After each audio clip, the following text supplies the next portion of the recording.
There we go. Good deal.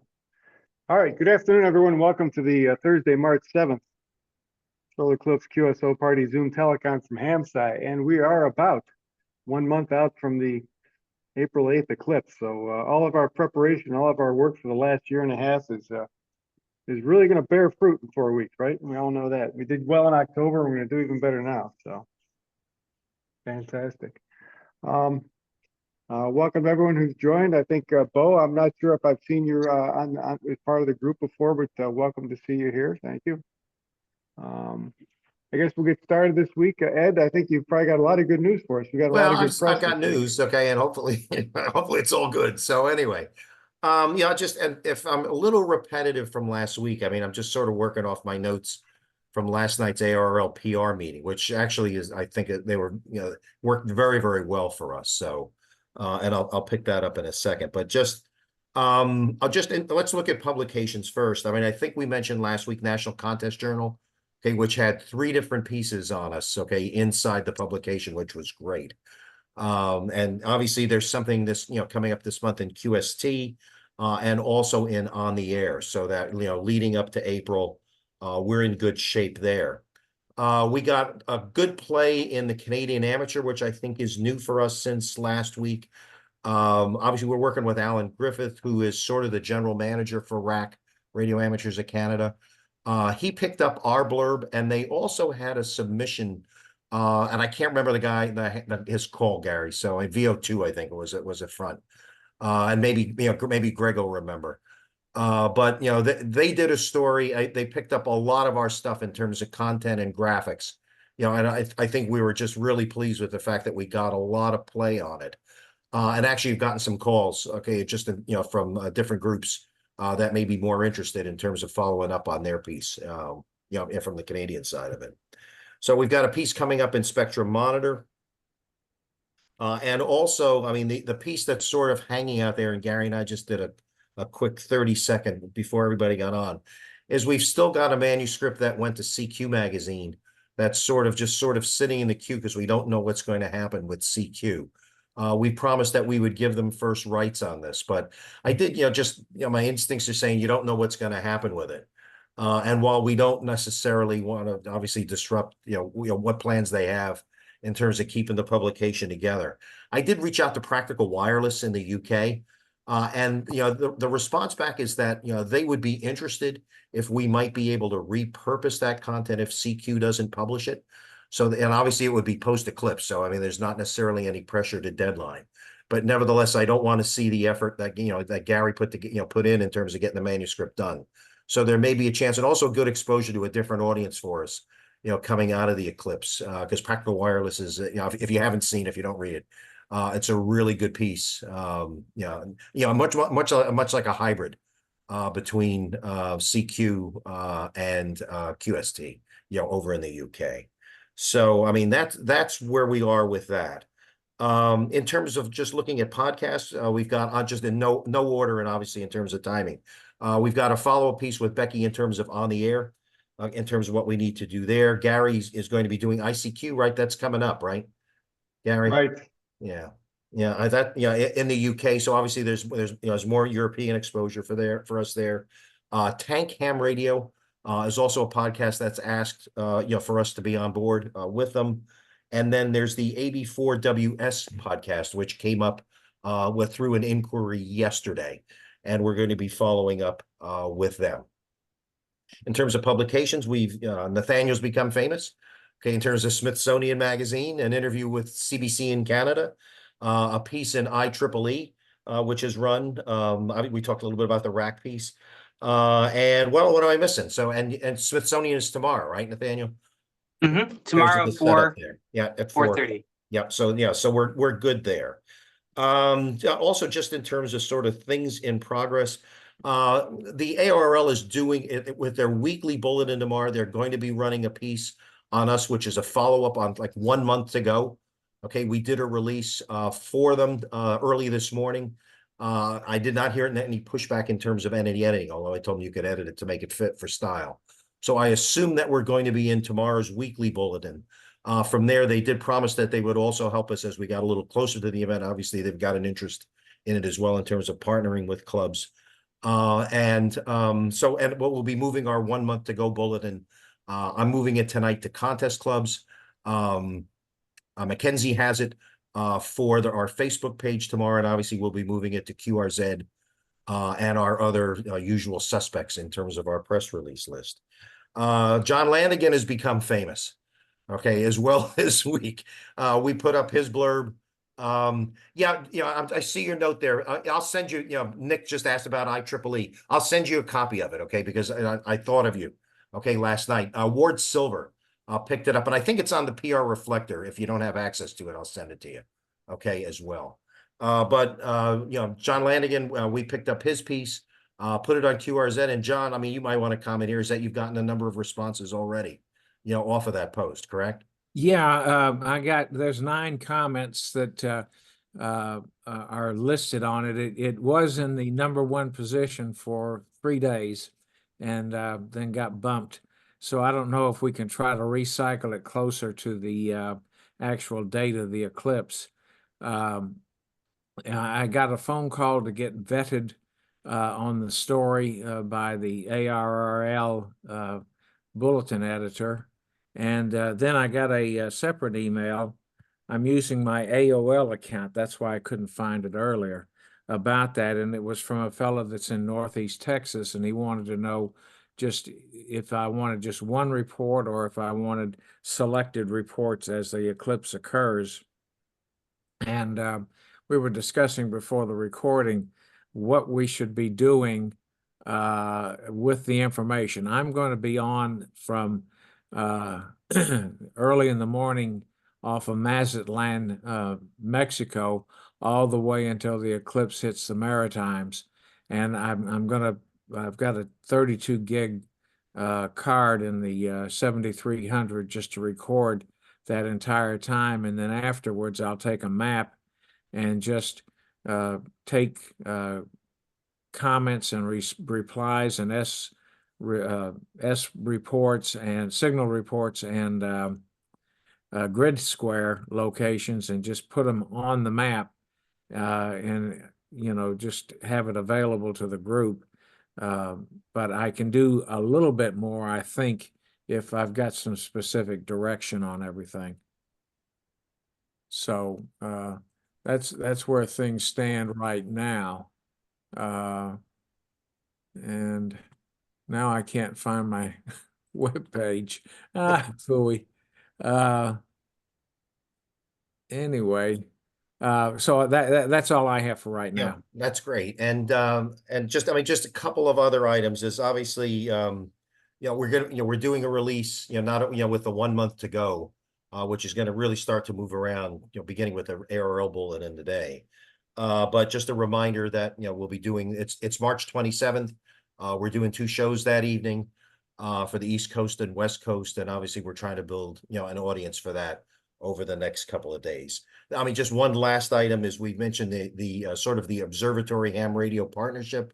Mary Lou West and Mackenzie have worked together. I guess I've had a hand in it as well in terms of getting a list out to, sort of observatories and also clubs along the path or can partner with observatories. And that we're looking to get that out now that we've got a final draft in terms of what the letter should look like in terms of merging it with our lists and getting that out. So with a month to go, there's still some opportunities for some partnerships, or at least letting each other know regarding how you should do some outreach in terms of potentially partnering with the public and looking at those 2 events.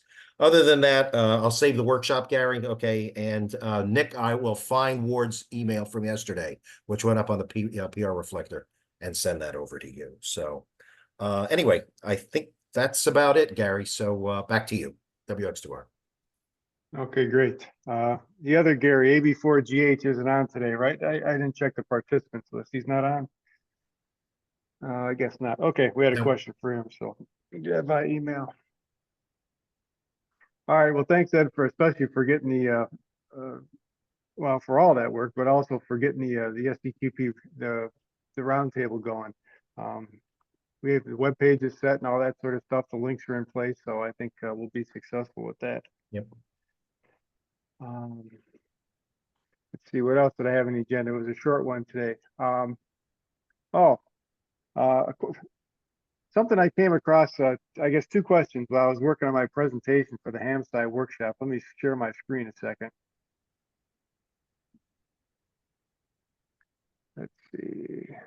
So for the longest time, let me get this out of here.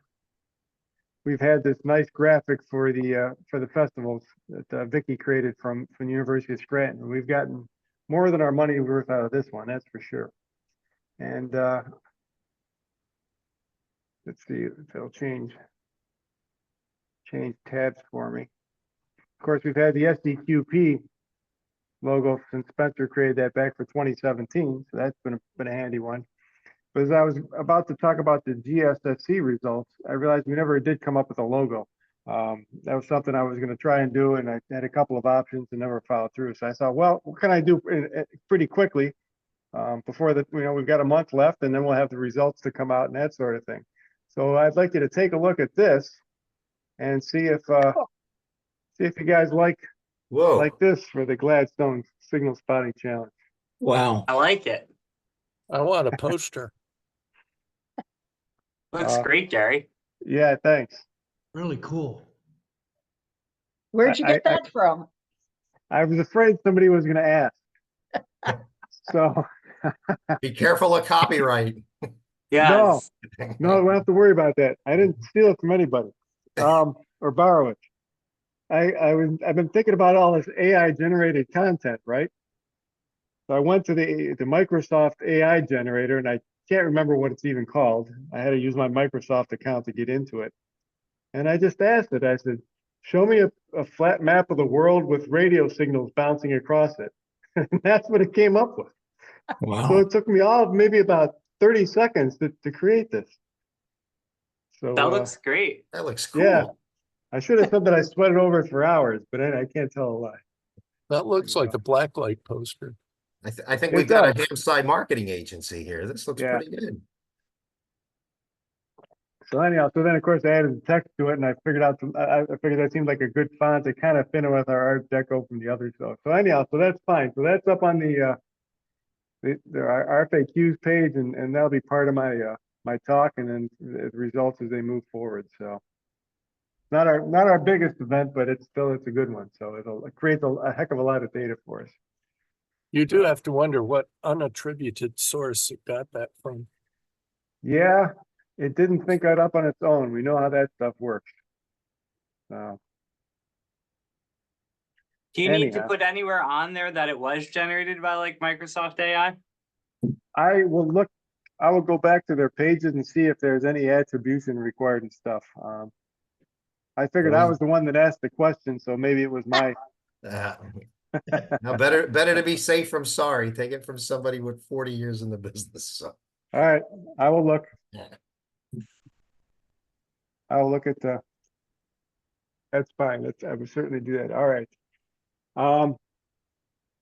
The other thing I was going to mention, I think everybody here or anybody that's interested in coming to the Hamside workshop virtually, the virtual registration link is now open. That's only been up there for the last couple of days, and I think we're doing pretty well on filling the 150 so in-person slots. That's not quite filled up, but getting close. And there's been a lot of planning going on in the background for that, and that seems to be moving along reasonably well. Have any comments on the workshop, Nathaniel? The workshop committee met this Tuesday morning, and it was a very busy and spirited meeting. And we have lots of tasks to do between now and the meeting, administratively and things like that. But in general, I think the meeting's coming along very well. All of the abstracts are now posted to the website. So if you go to hamside.org/hamside2024, you can see the whole agenda and read the abstracts. I think it looks really good. And if you hang on 1 second, I will tell you if anyone has registered for the virtual meeting, because I haven't checked that in a couple of days. So upcoming Hamside, let's see if I can, registration. All right, we have 10 people who are currently registered for the virtual Hamsai workshop. So we're on our way. Right, so that'll be nice because they'll not only be able to view the workshop Friday and Saturday, but the keynote speaker on Friday night as well. That's right. So get the whole shooting match. All right, I do have a question for you. So again, as I was working on my presentation, the SEQP results, I was going to do. I got 15 minutes. I'm going to hold myself to 15 slides, but one of the slides is going to be credits for all the people that have helped us make it happen. And I want to mention, I was thinking two partners, NASA, because I think we got the B13 grant for the SEQP, and then the ARRL. Is that sufficient, or do you want to show any of the universities and stuff in there for the SEQP? You can put, we have that whole like logo with all the, you can put that on there. Okay. Yeah, that's fine. That's easy enough to fit in there because that was a fairly open slide. Okay, that's what I want to make sure that I didn't want to miss anything. And then, that's the yeah, worst that thing. kind of covers pretty much all of our bases, I think. Right. Okay. All right, good. That takes care of that. So any questions or any other input on the workshop? Otherwise, we'll move on. Okay. The next thing, actually, we were also talking about on Tuesday morning was the Dayton Xenia Hamvention. I think Nathaniel gave us some very good news. We actually got a promotion this year. We've moved our forums into the bigger building, and they're going to be on Friday this year, which means we can talk about our projects and send people over to our booth. And hopefully we'll get more traffic in our booth to talk to people about Hamsai and our projects and whatnot. So I think that's extremely good news. I don't know why they moved this up. Perhaps because we were pretty well attended last year. We kind of had a full house. Mm-hmm. So That's right. Yeah, we had good attendance, so full house. So they gave us a promotion. I can't beat that. Well, So, I think and yeah, the I know Eclipse everything. going over Ohio also gives us high visibility, so. So And that all right. reminds me, I need to pay for the Dayton Hamvention booth, which Yasmi kindly sent the University of Scranton a check for. So I just need to now actually pay for it. So online vendor portal. So I will work on that. Yeah, that worked out well last year. I mean, it was obviously prepaid, and you had the X number of badges and stuff, vendor badges and stuff. When I showed up on Friday or Thursday afternoon, I was able to get all that stuff based on your emails. So Great. Yeah, it looks like. Yeah.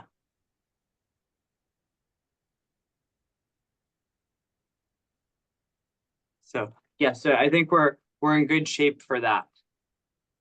okay, great. So And actually, I can also say that at the Hamsai workshop committee meeting on Tuesday, we also talked about the Hamsai Hamvention forum, and I think we pretty much have our forum speakers all set. I think because I know Gary, you're going, Rachel Bodeker is going and confirmed. I heard from Jesse Alexander that he's confirmed. oh, good. And in fact, NRAO is going to give him funding to cover his trip and to cover two of his students. And then Rob Robinette is going to, he still has to get back to me to confirm for sure, but I think it's likely he will be able to be the fourth speaker. So I think we'll be good there. Fantastic. Okay, good. And I'll be all set to do a forum presentation. I was wondering if Mackenzie might assist me a little bit, but she's got summer classes, no surprising. So I'll go that one alone. So no problem there.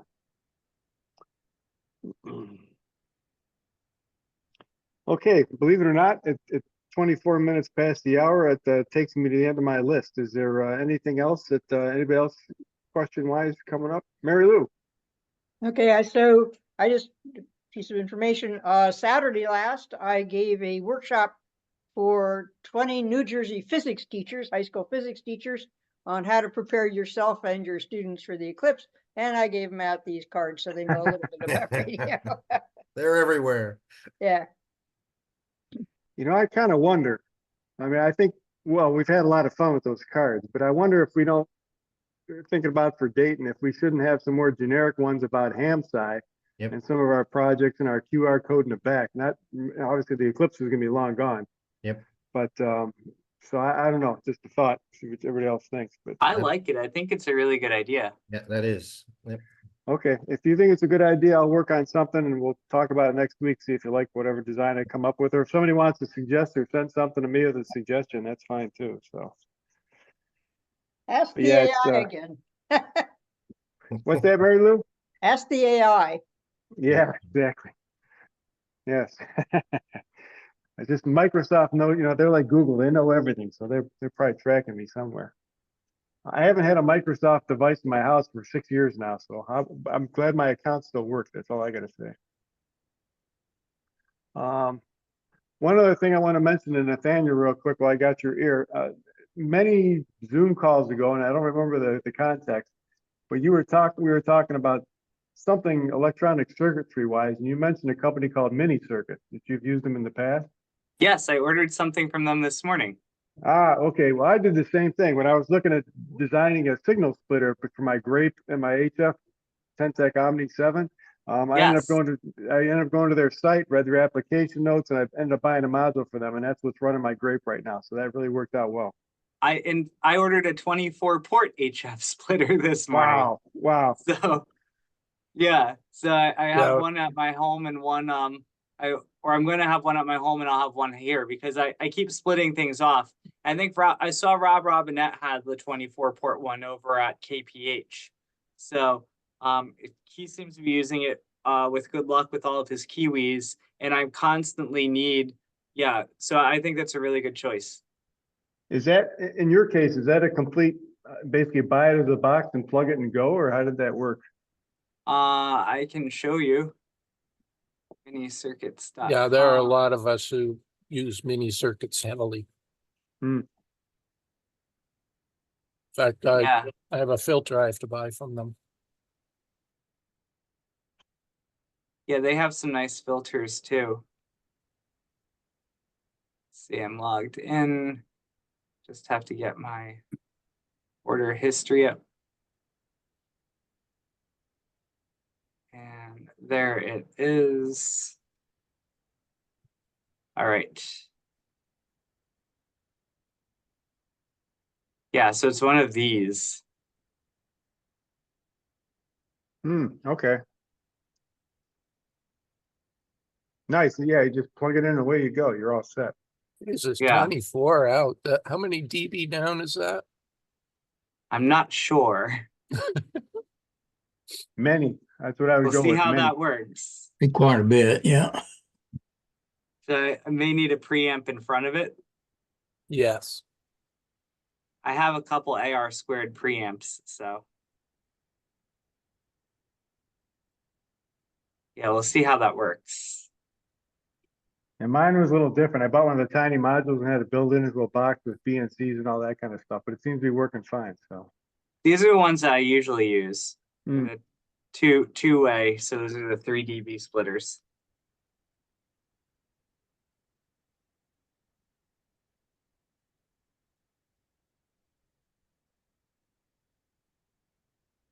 I'll show you what I did. Let's see. So yeah, I bought the module and wired it into a circuit board and built my own box for it. About half the price. But anyway, I had more fun doing this. So, but it works. It works.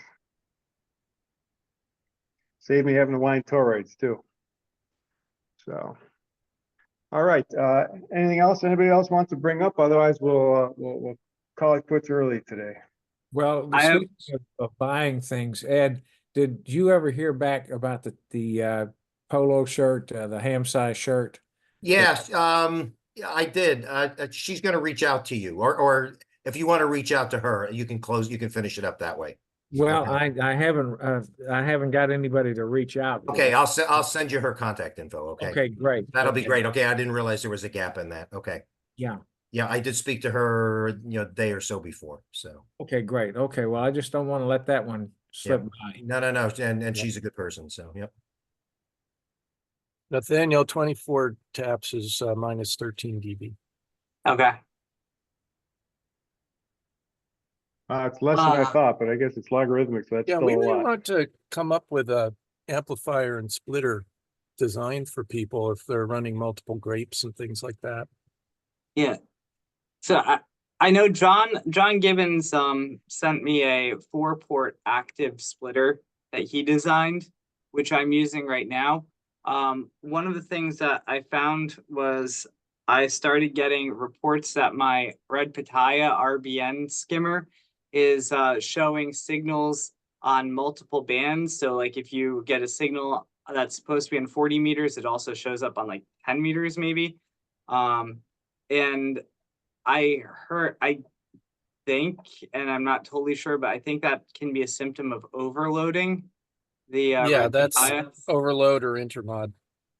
So yeah, so at least in my situation right now, I'm overdriving certain things. Is this using WSPR? No, this is using a Red Pitaya with listening to with CW skimmer for CW.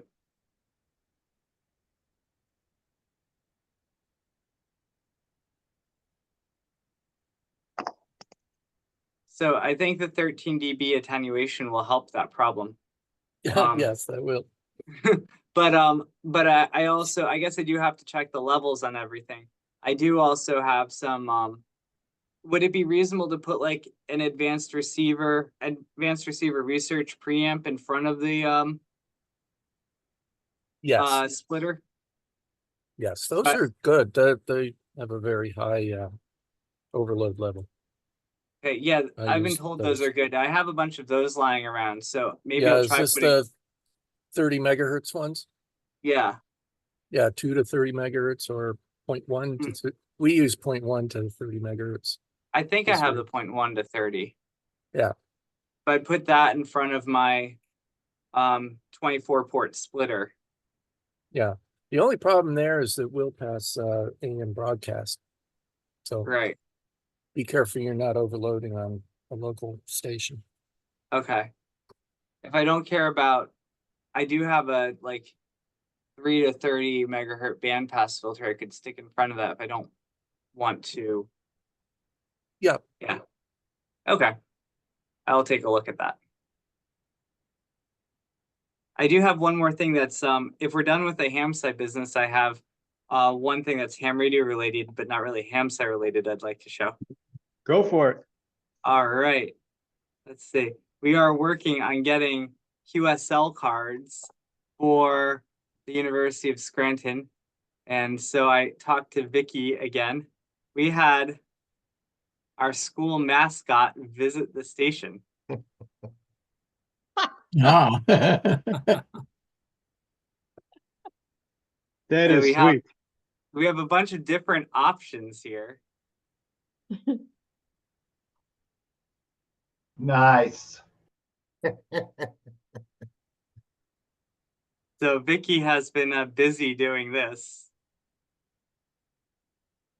And I'm glad to hear she's back at work. I know she was out on leave, so good for her. yeah, so she's back. She said this was a fun project. So the Iggy's call sign is KC3WAV. So he's actually a licensed ham. So yes. So that's what I wanted to show. Oh, Hard to and find headphones that fit Iggy though, I'm sure. yeah, I know, right?